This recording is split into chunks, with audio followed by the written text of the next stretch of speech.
Well, this should be fun. Proving the existence of God by Sammy. The video will be on one of these sides, so let's let Sammy talk.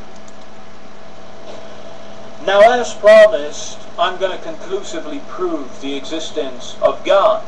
And I'm not going to use complicated arguments or something so magnificent.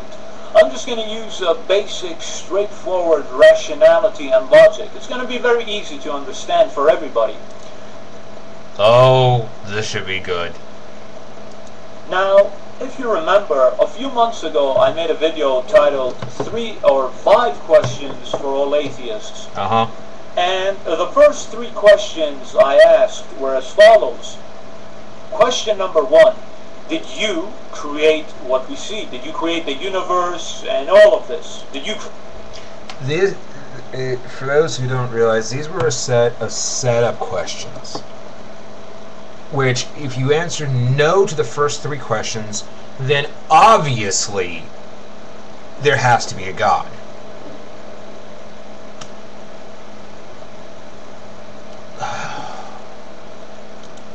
Creation. Are you the creator? No. Question number 2. If you didn't create it, did creation create itself? And question number 3. If it's none of those 2, then who did it? Those are the 3 questions. And there's the rub. Okay, science doesn't deal with who. Who is a question of faith, not a question of science. How and why are. Okay?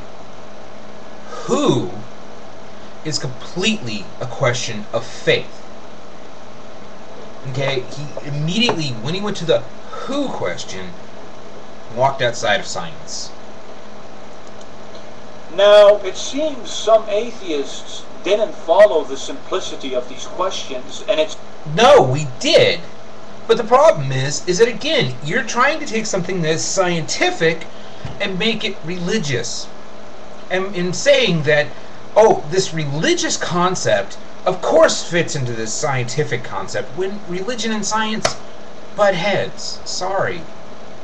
It seems some atheists didn't follow the chain of questions. For instance, atheists say, well, about question number 3, who says there has to be a who? For instance, my third question is if... No shit. Who says there has to be a who? None of the first 2 questions are a yes, then question number 3, who created it? And atheists say, well, why does it have to be a who? Because... It's not an answer! Because...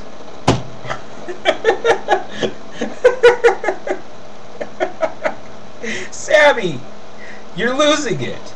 Because is not an answer. Sorry. Didn't you look at the first 2 questions? Question number 1. Did you create it? Are you? Yes, but the thing about it is, you asked that question, but but you're making this incredible leap of logic to who? You the creator? That's a who. Are you the creator? You said no. Question number 2. Did creation create itself? Anything that comes under this is the what? Creation creating itself by some natural phenomena that just happened out of the blue, out of nothing. This is a... Again, sets up the straw man of out of nothing. No scientist or atheist believe that the universe came from nothing. What it came from, we don't know. We know from about a millisecond after it happened to now, we have a pretty good general concept of what happened. But that millisecond before it happened, we don't know yet. But that's part of the fun of science, is we want to know, try and figure out what that little tiny, tiny little ball of energy, where did it come from that created everything? But you set up the straw man that it came from nothing. didn't you? What? This is, we say what created it, and we say creation itself created it. But now if we rule this out, if we rule question number 2 out, which again, the creation created itself part is flawed, because that then exists that creation has a mind, and it's not. It's mindless. Okay, it's a blind, as Dawkins said, it's a blind watchmaker. Okay, things just happen, you know, and if they don't work, they fail. If they work, they continue on and succeed. I mean, it's just reality, buddy. There's not a need to be a who behind a why and a how. The what, therefore it logically leads to a who. No, it doesn't. No, it doesn't. It doesn't logically lead to a who. You are predisposed to the logic of who because you have to justify your own God. Okay? You have to justify your own God. So that's why you have to make that logic leap over the grand chasm of, you know, the logical grand chasm from how and why to who. Question number 3. So when atheists say, well, why does there have to be a who? I ask, aren't you paying attention to the first 2 questions? Oh, God, man. Again, the atheists are right. Why does there need to be a who? That is not proving anything. Because it necessitates a who by the answers of the first 2. No, it doesn't. That's maybe how humans work, but it's not how nature works. It's very simple logic. No, it's tortured logic at best.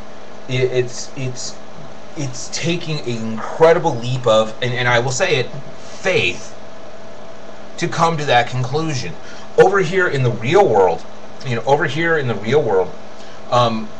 who and how exist in a completely different bubble. How and who, or how and why, exist in a completely different bubble than who. Because there's this nice little wall called faith in between. Science kind of exists in the middles, where it says we don't believe but we don't disbelieve, we just don't deal with. That's what science says. And then faith says we believe 100%, but we also know these things exist, so we have to figure out how they coexist with this belief. It's really what you're doing here, Sammy. So now, the 3 questions. Question number 1, did you create it? You guys said no. And you keep going over this. Get to the point where you actually prove God. Question number 2, did creation create itself? This is the what. Most of you said no, and the rest of you said I don't know. Basically, it's a no, because I haven't seen anybody saying creation created itself, because we know that's nonsense. But I'm still putting it forward in case someone wants to try to use that argument. Maybe. Again, you're setting up straw man. Maybe it happened. Who knows? But the bulk of you said no, and I don't know. So therefore, rationally and logically, there's only one more option. We've ruled the main 2 sources. I gotta do a part 2 here, Sammy.